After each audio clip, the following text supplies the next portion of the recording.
Market లో invest చేసి మీ డబ్బులు డబుల్ చేసుకోవాలనుకుంటున్నారా? విజయవాడలో జరిగే సుందరరామిరెడ్డి గారి లైవ్ సెమినార్ కి అటెండ్ అవ్వండి. సుమన్ టీవీ ప్రేక్షకులకి మీ నాగరిక నమస్కారాలు. గతంలో ద సినారియో 498A పార్ట్ 1ని కొన్ని విషయాలు తమతో చర్చించడం జరిగింది. ప్రజెంట్గా పార్ట్ 2 విషయంలో అంటే ఇన్ కంటిన్యూషన్ ఆఫ్ పార్ట్ 1 అంటే గతంలో ఒక లైన్లో చెప్తాను. ఏం చెప్పామంటే 498A మిస్యూజ్ చేయొద్దు, ప్రూవ్ చేయలేకపోతే కేసులు కొట్టేస్తున్నాయనే విషయాన్ని గతంలో మాట్లాడుకున్నాం.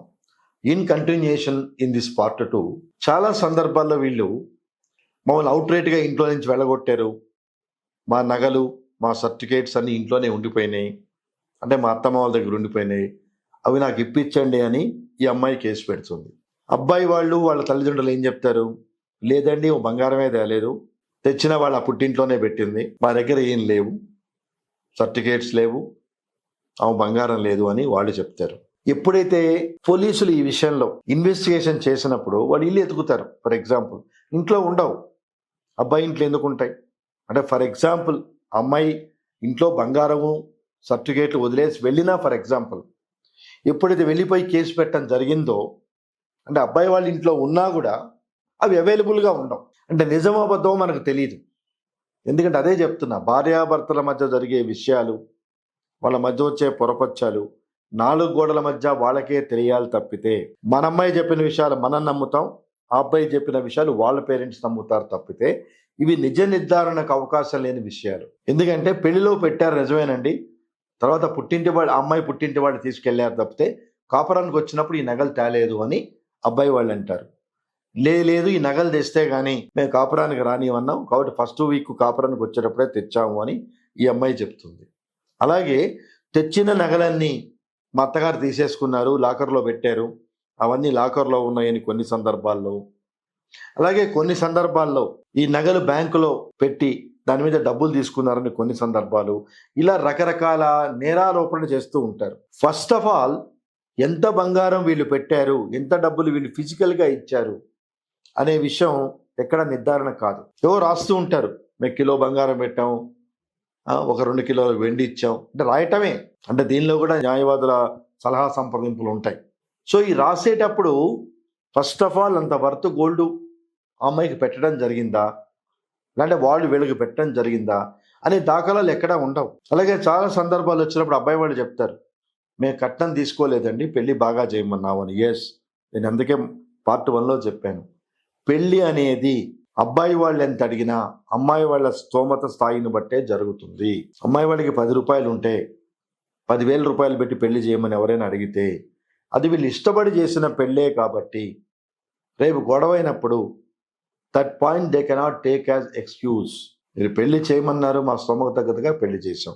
సో పెళ్లి చేసేటప్పుడే మీకు తెలుసు కదా వాళ్ళు ఏ రకంగా పెళ్లి చేయమన్నారు, ఏ రకంగా ఆడంబరాలు జరిపించమన్నారు, వాళ్ళ స్థాయి ఏంటి, ఇవన్నీ మీకు తెలుసు. సో అన్నీ తెలిసి మీరు పెళ్ళికి ఒప్పుకొని మీ అమ్మాయి సుఖ సంతోషాల కోసం మీరు పెళ్లి చేసినప్పుడు రేపు పొరపచ్చాలు వచ్చినప్పుడు దాన్ని ఎలిగేషన్స్గా మీరు ఎలా తీసుకుంటారు?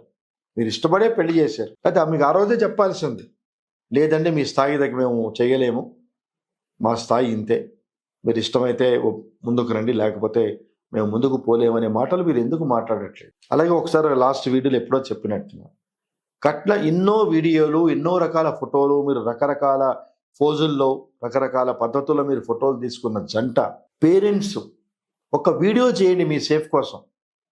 మేము అమ్మాయికి పెళ్లి సందర్భంలో అబ్బాయికి ఇవి పెట్టాము, అమ్మాయికి ఇవి పెట్టామని ఒక వీడియోలో చెప్పండి. అలాగే అబ్బాయి కూడా ఒక వీడియోలో చెప్పండి, నేనేం తీసుకున్నాను, అమ్మాయికి మేమేం పెట్టాము, చెక్స్ అండ్ బ్యాలెన్సెస్. రేపటి రోజున అంబిగ్యూటీ ఉండదు కదా, అమ్మాయి రాసిందే సాక్ష్యం, సరే అఫ్కోర్స్ కోర్టులో నిలుస్తాయో ఇందులో వేరే విషయం. టైం బీయింగ్ అమ్మాయి ఏవైతే ఎలిగేషన్స్ రాస్తుందో, ఏమేమి పెట్టుపోతలు పెట్టామని రాస్తారో దట్ ఓన్లీ హోల్డ్స్ గుడ్. పోలీసు వాళ్ళు మాట్లాడతారు చాలా సందర్భాల్లో, అమ్మాయికి అంత డబ్బులు తిరిగి ఇచ్చాయి, లేకపోతే ఆమెకు అంత గోల్డ్ ఇచ్చేసాయి, లేకపోతే నీ మీద ఫాల్స్ కేసులు పెడతావు. Who are they? నేను ఈ కార్యక్రమం ద్వారా ప్రేక్షకులకు చెప్తున్నాను, పోలీసులు ఎప్పుడైనా కౌన్సిలింగ్కి వెళ్ళినప్పుడు వాళ్ళ పరిధులు మించి ప్రవర్తిస్తే మీతో దయచేసి ఉన్నతాధికారులే కంప్లైంట్ ఇవ్వండి. ఉన్నతాధికారుల కంప్లైంట్ ఇచ్చినా వెసులుబాటు లేకపోతే ఉన్నత న్యాయస్థానంలో article 226 of constitution of India కింద రిట్ పిటిషన్ వేసి you bring the conduct and attitude of the concern police officer. ఏ మనిషిని కొట్టే హక్కు తిట్టే హక్కు లేదు. They are only the safeguards of the society. నేను మళ్ళీ చెప్తున్నా మీకు, కౌన్సిలింగ్ ప్రిటెక్స్ట్లో పోలీసులు హద్దు మీద ప్రవర్తించిన, పరుష పరజాలం వాడినా, don't be silent. Somebody has to ring the bell, otherwise things will not settle down. Police atrocities are very high in family matters. కాబట్టి దయచేసి my appeal to all the viewers, మన ఆత్మాభిమానం మనం చంపుకోవాల్సిన పని లేదు. ఆఫ్టర్ ఆల్ అతను ఎవరండి, అతని జాబ్ అతను చేస్తున్నాడు. అమ్మాయి చెప్పగానే వాడు నమ్మేసి కంక్లూజన్కి వచ్చేసి తన స్థాయిని మర్చిపోయి మనల్ని దూషిస్తాయి, అధికారం అతనికి లేదు. అదే మనం దూషిస్తే ఊరుకుంటాడా? ఊరుకోడు. చేయి చేసుకునే వరకు వెళ్తాయి సందర్భాలు. నేను చాలా సందర్భాల్లో చూసాను ఈ మధ్య.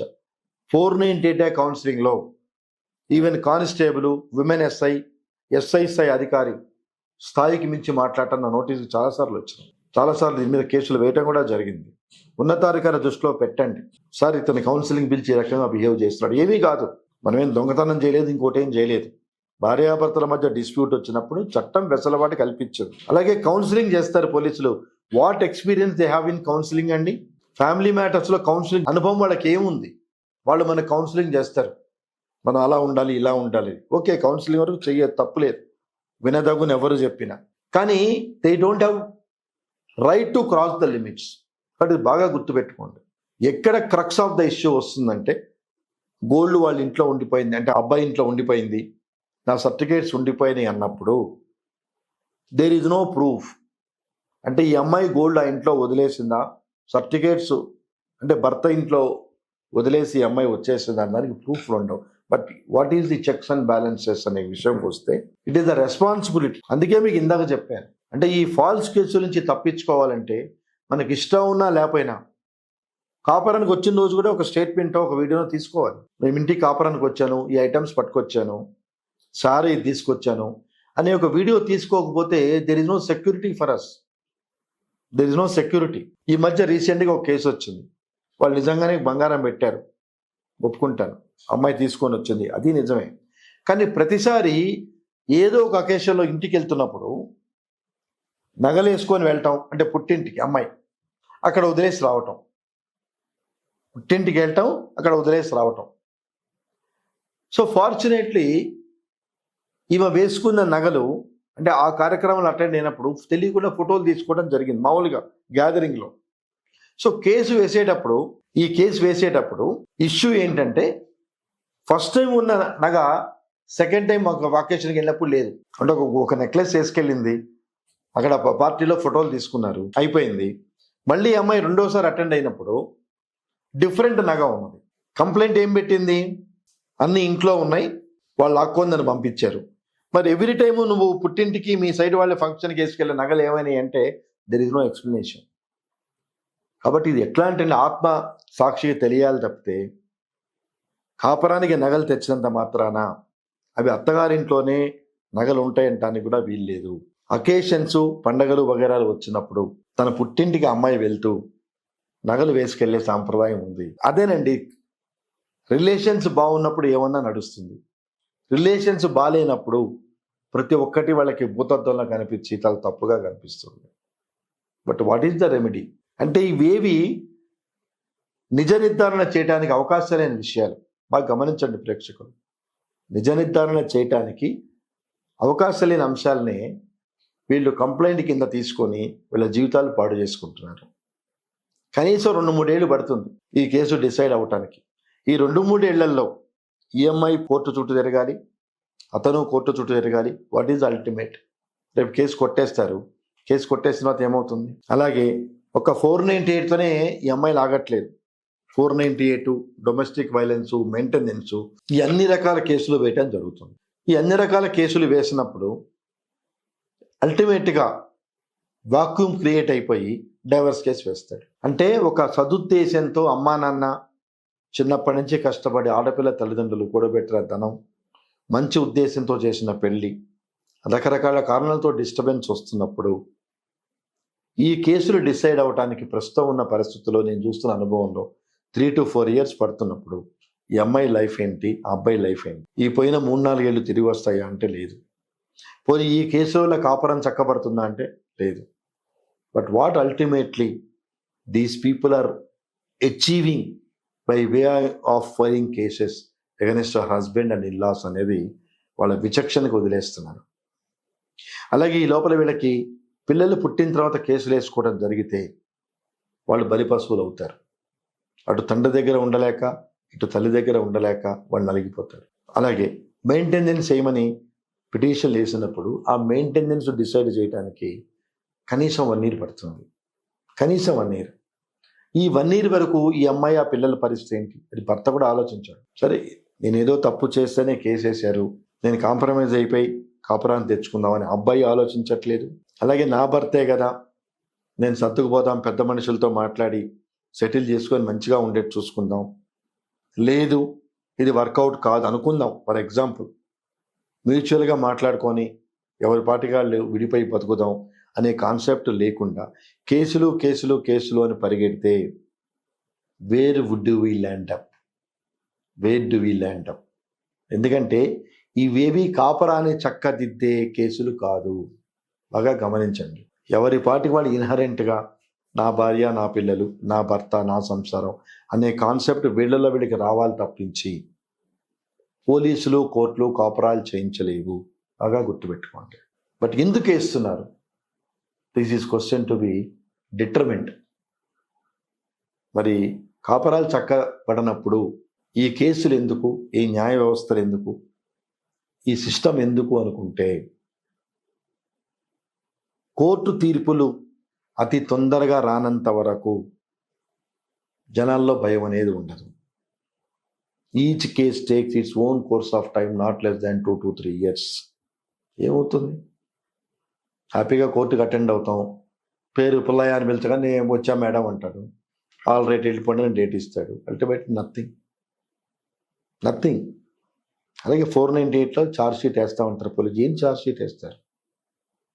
అతను కొట్టినట్టు చేసినట్టు దాఖలాలు మీకు ఎక్కడి నుంచి వస్తాయి, ఎక్సెప్ట్ అమ్మాయి స్టేట్మెంట్ తప్పించి. అలాగే అమ్మాయి సైడ్ విట్నెస్లు అందరూ కూడా వాళ్ళ ఇంట్లో వాళ్ళ ఫ్యామిలీ మెంబర్సే ఉంటారు, బయట వాళ్ళు ఎవరు ఉండరు. సో ఈ రకంగా మల్టిప్లిసిటీ ఆఫ్ ప్రాబ్లమ్స్లో ఉన్న కేసులు ఇన్హరెంట్గా వీటిని ఎలా ప్రూవ్ చేస్తారు? The guilty of husband and her parents. So future తెలియకుండా, దీని కాన్సిక్వెన్సెస్ తెలియకుండా కేసులు వేసి ఎన్నో మంది అమ్మాయిలు వాళ్ళ కాపురాలని దెబ్బతీసుకుంటున్నారు. కేసులు తేలే వరకు అతను కాపురాన్ని తీసుకెళ్తూ వీళ్ళు కాపురానికి పోలేరు, కేసులు తొందరగా రిజల్ట్ రావు, రిజల్ట్ వచ్చిన పనిష్మెంట్ పడదు. అంటే ఏ రకమైన పరివర్తన రాని కేసులు మనం పట్టుకొని వేళ్లాడుతూ ఆ సిస్టంలో ఉండిపోయి మన మంచి జీవితాన్ని మనం పాడు చేసుకుంటున్నాం. 3rd ఎపిసోడ్లో లీగల్ కంక్లూజన్ చేస్తూ how do we comfortably get along without filing these kind of cases అనే టాపిక్ మాట్లాడుకుంటూ ముగిద్దాం. నమస్కారం. హాయ్. మొట్టమొదటిసారిగా మన విజయవాడలో క్లాస్ రూమ్ ట్రైనింగ్ అండి, 1 day క్లాస్ రూమ్ ఎన్విరాన్మెంట్లో ఆఫ్లైన్ వెబినార్ జరగబోతుంది. అండ్ ఇంట్రెస్ట్ ఉన్న పార్టిసిపెంట్స్ ఈ కింద స్క్రోల్ అవుతున్న నెంబర్కి రింగ్ చేసుకొని సీట్ బుక్ చేసుకోండి. దీంట్లో ETFs, index funds and mutual funds మీద completely and hand folding experience మీకు ప్రొవైడ్ చేయబడుతుంది. దీని ద్వారా ఏంటంటే మనం ఎసెట్స్ని స్టాక్ మార్కెట్లో ఎలా మేనేజ్ చేసుకోవాలి, ఎలా గ్రో చేసుకోవాలి, ఎలా ప్రొడక్ట్ చేసుకోవాలో అంటే ప్రాక్టికల్గా నేర్చుకుంటారు. అండ్ మీ ఇప్పటి వరకు మనం ఆన్లైన్లోనే మీరు అటెండ్ అవుతున్నారు. ఇక నుంచి మీరు మన విజయవాడ సిటీలోనే అండ్ లైవ్లో క్లాస్ రూమ్ ఎన్విరాన్మెంట్లోనే నేర్చుకునే ఛాన్స్ దొరుకుతుంది. కాబట్టి ఇంట్రెస్ట్ ఉన్న పార్టిసిపెంట్స్ కింద స్క్రోల్ అవుతున్న నెంబర్కి పింగ్ చేసి సీటు రిజర్వ్ చేసుకోండి. Thank you.